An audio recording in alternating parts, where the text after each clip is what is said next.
নতুন কোনো ভাড়াটিয়া বাসা ভাড়া নিতে চাইলে তার এনআইডি কার্ড সহ অন্যান্য ডকুমেন্টস আগেই জমা দিতে হবে থানায়। কোনো নিষিদ্ধ দলের লোকজনকে বাসা ভাড়া দেওয়া যাবে না। যদি কোনো ভাড়াটিয়া নিষিদ্ধ দলের হয়ে সন্ত্রাসী কর্মকাণ্ডে আটক হয় তাহলে সেই বাড়ির মালিককেও সহযোগী হিসেবে আটক করা হবে। এবার পুলিশের এমনই চাঞ্চল্যকর মাইকিং এর ভিডিও ভাইরাল হয়েছে যা মুহূর্তেই ঝড় তুলেছে দেশ জুড়ে।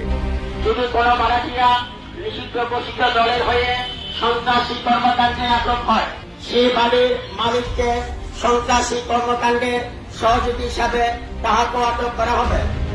সম্প্রতি পুলিশের পক্ষ থেকে করা এই মাইকিং ভিডিও ঘিরে ব্যাপক আলোচনা সমালোচনা চলছে নেট দুনিয়ায়। বুধবার রাতে ভাইরাল হওয়া ওই ভিডিওতে দেখা যায় লুঙ্গি ও গেঞ্জি পরা এক যুবক একটি সিএনজিতে চড়ে রাস্তায় রাস্তায় মাইকিং করছেন। জীবন অবাক না করলে কে করবে? 28% মিল্ক ফ্যাটের অবাক করার সাথে ফ্রেশ মিল্ক পাউডার। জীবন অবাক করুক প্রতিদিন। মাইকিং এ তিনি এলাকার সকল বাড়ির মালিকদের কাছে পুলিশের বিশেষ বার্তা পৌঁছে দিচ্ছেন।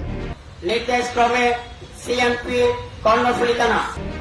তিনি বলছেন নিষিদ্ধ দলের কোনো লোককে বাসা বা ফ্ল্যাট ভাড়া দেওয়া যাবে না এবং বাসা ভাড়া দেওয়ার আগে ভাড়াটিয়ার এনআইডি সহ অন্যান্য ডকুমেন্টস থানায় জমা দিতে হবে। নইলে যদি সেই ভাড়াটিয়া কোনো অপরাধে আটক হয় তবে সেই বাড়ির মালিককেও গ্রেপ্তার করবে পুলিশ। আর ঘোষণা শেষে বলছেন নির্দেশক্রমে কর্ণফুলী থানা সিএমপি।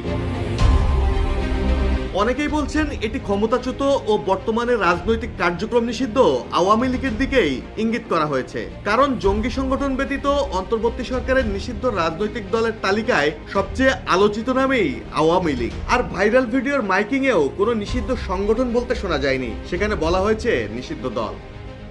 তাছাড়া কার্যক্রম নিষিদ্ধ থাকা আওয়ামী লীগের রাজপথে সাম্প্রতিক কিছু মিছিলের ঘটনায় বেশ বিব্রত পরিস্থিতিতে পড়েছে অন্তর্বর্তী সরকার। দিন দিন রাজধানী সহ দেশের বিভিন্ন স্থানে বাড়ছে আওয়ামী লীগের মিছিল, বাড়ছে মিছিলের লোকের সংখ্যাও। ফলে নতুন করে শঙ্কা তৈরি হয়েছে আইন শৃঙ্খলা পরিস্থিতি অবনতির।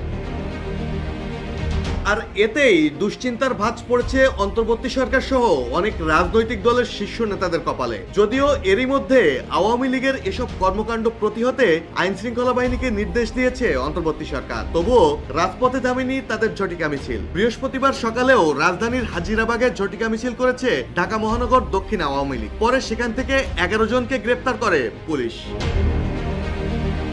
এদিকে বাড়ি ভাড়ার ভাইরাল নির্দেশনা সম্বলিত ওই মাইকিং এর বিষয়ে কর্ণফুলী থানার ওসি দাবি করেছেন এটি নির্দিষ্ট কোনো সংগঠনকে নয় বরং সব নিষিদ্ধ ঘোষিত সংগঠনকে বোঝানো হয়েছে। কিন্তু প্রশ্ন থেকে যায়, ভাড়াটিয়ার রাজনৈতিক পরিচয় খুঁজে দেখার আইনি ভিত্তি কি বাড়িওয়ালাদের আছে নাকি তাদের এখতিয়ার বহির্ভূত? আর বাড়ি ভাড়ার আগে এনআইডি কার্ড ধরে দেশ জুড়ে লাখ লাখ ভাড়াটিয়ার রাজনৈতিক পরিচয় বা মতাদর্শ খুঁজে বের করার বিশাল দায়িত্ব পুলিশের জন্যও কতটা পালনযোগ্য?